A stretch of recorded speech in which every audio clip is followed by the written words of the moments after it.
अगर आपको ये टाइप ऑफ डेज़ पता है ना, तो आपके लिए बहुत ईज़ी हो जाएगा कि आप नेक्स्ट डे फिगर आउट कर लोगे कि यार वो कैसा रहेगा। मोस्ट प्रोबेबली अगर आप हिस्ट्री देख alright people, welcome back to finding goals. आज का वीडियो काफ़ी स्पेशल है और काफ़ी यूनिक है एंड आई एम श्योर जितना इसने मुझे हेल्प किया है ये आपको भी हेल्प करेगा। आप एज ए ट्रेडर सोच के देखो कि आप इंट्राडे ट्रेड करते हो निफ्टी बैंक निफ्टी में और आपको ये पता चल जाए कि कल निफ्टी का ट्रेंडिंग डे होने वाला है या साइडवेज डे होने वाला है। Wouldn't that solve all of your problem? So this is what we're gonna learn in this video कि अगला दिन हमारा ट्रेंडिंग होगा या साइडवेज होगा।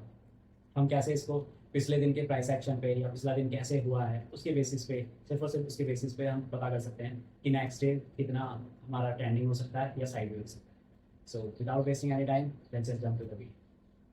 सो टॉपिक है हमारा how to find a trending day before it happens and it would be wonderful if we can pull this off as a trader.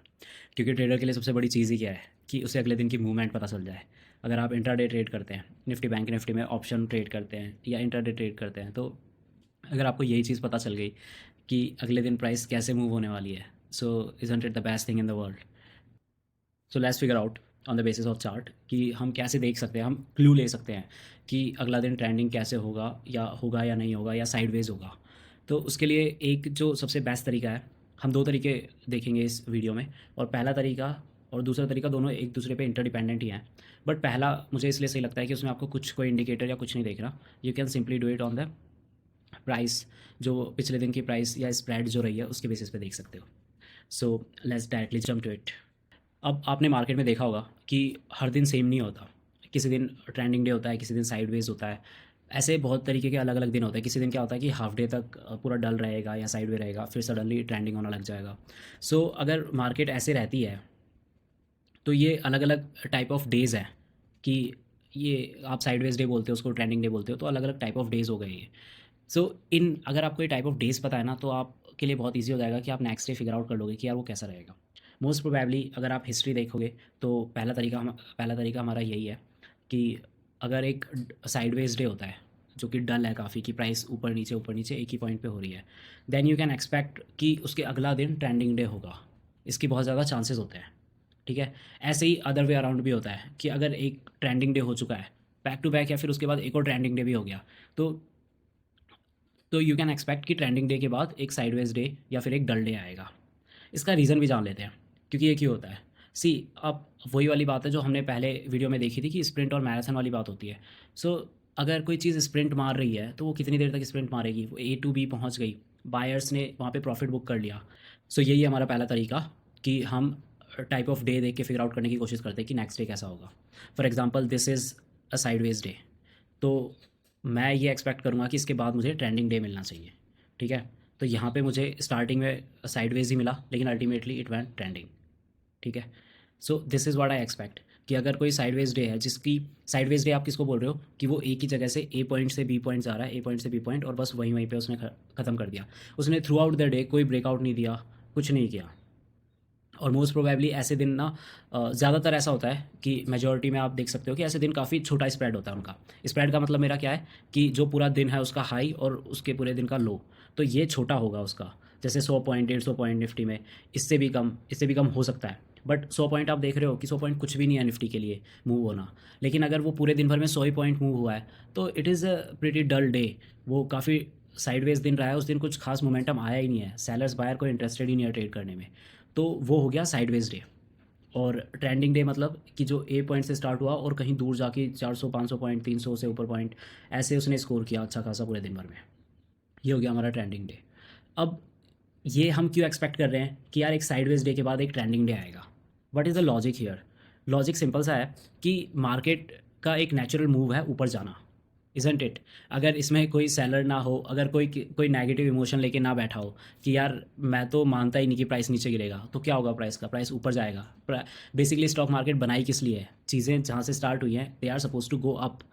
और जैसे कंपनी के स्टॉक्स भी होते हैं, वो कंपनी की परफॉर्मेंस अच्छी होगी उसके बाद ऊपर जाएंगे। कोई भी स्टॉक इस पर्पज़ से नहीं बना है कि यार इसे आज 1000 पे लिस्ट कर दिया है और 10 साल बाद हम इसे एक्सपेक्ट कर रहे हैं कि 10 रुपये पे आ जाए।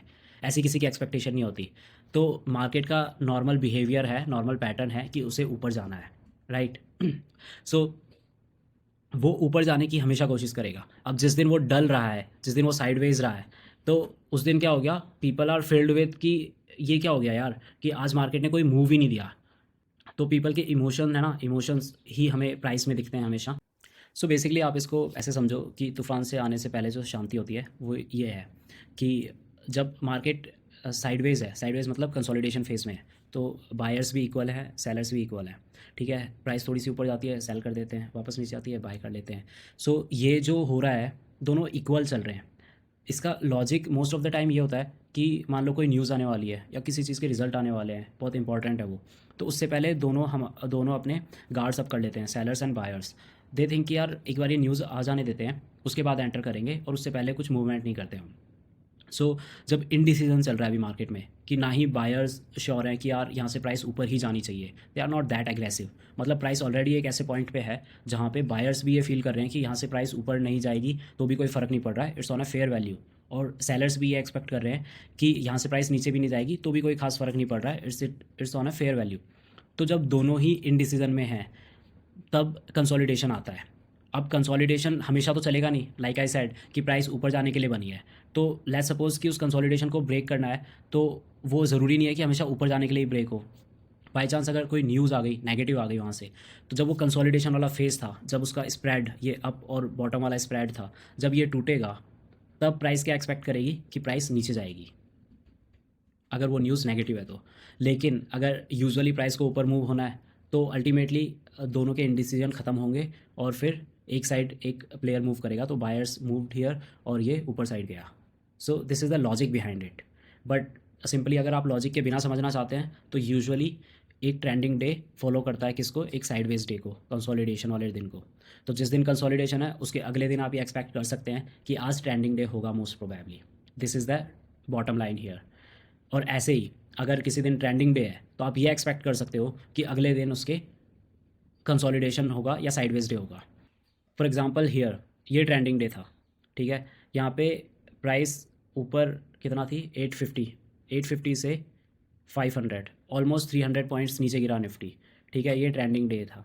इसके बाद अब मैं क्या एक्सपेक्ट करूँगा कि इसके बाद मोस्ट प्रोबेबली अगला दिन साइडवे होना चाहिए, क्योंकि मार्केट का फ्यूल ख़त्म हो चुका है। जो सेलर्स यहाँ पे थे वो ऑलरेडी प्राइस को बहुत ट्रैक डाउन कर चुके हैं, और जिन्होंने यहाँ पे बाय कर रखा था वो ऑलरेडी पोजीशन से आउट हो चुके हैं, वो डरे हुए हैं, they are not ready to catch the falling knife already. तो वो गिरते चाकू को अभी नहीं पकड़ना चाहते, they are also being cautious कि छोड़ो आज का दिन पूरा रहने दो, we are not ready to catch it, अब इसको मार्केट को अपने हिसाब से चलने दो। तो अब मार्केट क्या करती है, अब चलेगी तो सही ना, थोड़े बहुत बाय सेल तो हो ही रहे हैं, तो मार्केट वहीं पे साइडवेज घूमने लग जाती है, and that's how it ends the day. और यही सर्कल चल रहा होता है बार बार मार्केट में कि sideways day trending day, sideways day trending day, consolidation आ जाएगा फिर ट्रेंडिंग आ जाएगा। This is how it is. आप मार्केट का पूरा निफ्टी का पुराना चार्ट देख लो, 5 में से 2 दिन ट्रेंडिंग मिलेंगे, 3 दिन साइडवेज मिलेंगे, यही तो हो रहा होता है मार्केट में। सो आप इस फिगर को अगर आप ऐसे इतना इजीली कैच कर लोगे कि हाँ यार ट्रेंडिंग, आज ये साइडवेज डे था, इसके बाद मैं ट्रेंडिंग एक्सपेक्ट कर सकता हूँ, तो जब इतने ईजी हो जाते हैं मूव तो आप अगले दिन के लिए रेडी हो जाओगे कि आपको एक्सपेक्ट क्या करना है आज मार्केट से, तो ताकि आप अनरियलिस्टिक एक्सपेक्टेशन लगाओ ही ना कि आप सडनली एक कैंडल देख के कि एक बहुत बुलिश कैंडल आई and then you are like कि आज तो पूरा दिन बदल जाएगा, अब ये पूरा ऊपर ही ऊपर जाता रहेगा। आप ऐसी एक्सपेक्टेशन रखो ही मत। अगर आपको ये पहले से पता होगा तो आप रखोगे भी नहीं। सो ये आपका इस चीज़ में हेल्प करेगा समझना कि अगला दिन ट्रेंडिंग है या नहीं है। ये हमारा पहला तरीका था, सिंपली दिन को देखकर। दूसरा तरीका हमारा क्या था, दूसरा तरीका हमारा सीपीआर को देखकर। अब सीपीआर एक हमारा इंडिकेटर है, लेकिन सीपीआर के थ्रू भी आप लॉजिक अगर समझोगे तो सीपीआर भी वही बता रहा है। सीपीआर क्या बताता है, सीपीआर आपका जो पिछले दिन की स्प्रेड होती है, जो लोअर पॉइंट है ऊपर पॉइंट है, उसके हिसाब से ये पॉइंट्स कैलकुलेट होते हैं। इसका फॉर्मूला है सिंपल सा। सो उसके हिसाब से पॉइंट्स कैलकुलेट होते हैं। तो ये मानना होता है कि नैरो सीपीआर वाले दिन आपको ये एक्सपेक्ट कर सकते हो आपको ट्रेंडिंग डे मिलेगा। और ये क्यों एक्सपेक्टेड है, सेम ही तो चीज़ होगी। नैरो सीपीआर कब होगा, जब पिछले दिन का स्प्रेड छोटा होगा। तो वही जो हमने पॉइंट 1 में बात करी कि अगर आपका स्प्रेड छोटा है तो मतलब क्या है, वो कंसोलिडेशन वाला दिन है, साइडवेज डे है। तो साइडवेज डे के दिन बाद हम एक्सपेक्ट भी क्या कर रहे हैं, ट्रेंडिंग डे। और ट्रेंडिंग डे वाले दिन हमारा सीपीआर भी क्या है, नैरो सीपीआर। सो आप दोनों को मर्ज एंड मिक्स करके भी देख सकते हो चीज़ों को, बट अल्टीमेटली दोनों का लॉजिक सेम ही है कि पिछले दिन कोई खास मूवमेंट आई नहीं है and market is feeling like कि वो आज मूवमेंट एक्सपेक्ट कर रहा है और आज उसमें मूवमेंट आनी चाहिए। सिंपल। इनडिसीजन जिस दिन ख़त्म हो जाएगा उस दिन मूवमेंट आएगी, और साइडवेज दिन के बाद इनडिसीजन ख़त्म होने के ज़्यादा चांसेस होते हैं कि बायर सेलर दोनों अपना मूड बना लेते हैं किस साइड मार्केट को रन करना है, and it goes that way. और एक पार्टी अपने आप बैक डाउन हो जाती है, दूसरी पार्टी रन कर रही होती है, जैसे कि ये दिन है। clean trading day. So this is how you can figure out कि अगला दिन ट्रेंडिंग डे होगा या साइडवेज डे होगा. दोनों ही दिन में आपको दोनों ही चीज़ें समझना ज़रूरी है. ज़रूरी नहीं है कि आपको ट्रेंडिंग डे ही पिक करना है. अगर आप स्कैल्पर हो या आप इंट्राडे ट्रेडर हो तो आपके लिए तो दोनों ही दिन इंपॉर्टेंट है ना. साइडवेज डे में आपको स्टार्टिंग में पॉइंट मिल गए, ऊपर के सपोर्ट रेजिस्टेंस दोनों मिल गए, तो you can trade in their, क्योंकि आपको पता है कि अब ये साइडवेज डे ही होगा. सो वो भी अच्छी चीज़ है आपके लिए. और अगर आपको पोजीशन लेके बैठनी है मॉर्निंग टू इवनिंग तो आपको ये पता चल जाए कि ये ट्रेंडिंग डे है. So both days can be useful. ऐसा नहीं है कि सिर्फ ट्रेंडिंग डे ही काम आता है. So that's all about this concept. So that was it about the topic. I hope आपको ये टॉपिक अच्छा लगा हो, आपको समझ में आया हो क्या मैं समझाना चाहता हूँ, और आप इसे अपनी ट्रेडिंग में कैसे अप्लाई कर सकते हैं ये भी आप समझिए. सो गो अहेड, प्रैक्टिस करो इस कंसेप्ट की, और देखो अपने चार्ट पे कहाँ ये आपकी हेल्प करता है, कैसे कैसे आपकी हेल्प कर सकता है आपकी ट्रेडिंग गेम में. एंड दैन एक हफ्ते 10 दिन बाद प्रैक्टिस करो इसकी, उसके बाद अपनी स्ट्रैटेजी पे अप्लाई करना अगर आपके लिए suitable बैठता है आपकी trading. So that's all about this video. I hope you like it. And if you do, please like below also. And अगर आपको कोई भी डाउट है, कोई भी कमेंट्स करने आते तो आप मुझे कमेंट कर सकते हैं. I'll be more than happy to answer that. That's all for this video. Thank you for watching. See you in the next one.